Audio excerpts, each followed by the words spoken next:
ना कोई दुख हो गई, बस सिंहासन से उठ के खड़ा हो गई लेक्चर देवे लगले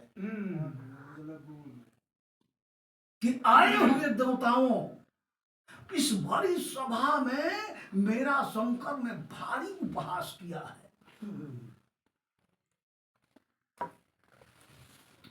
इसकी अपवित्र लोगों से संगति है, इसलिए इसका भी विचार अपवित्र हो गया है।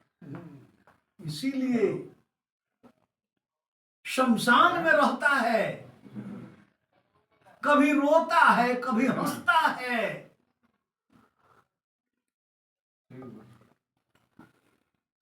दिगंबर रहता है। इसलिए आज से कोई पूजा नहीं करेगा। अगर जो कोई भी देवता पूजा कर देगा तो उसे देवता समाज से अलग कर दिया जाएगा।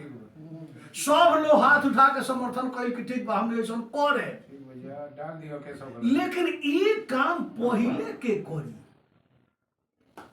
ई पहले रउआ क के देखाई, एकरा बाद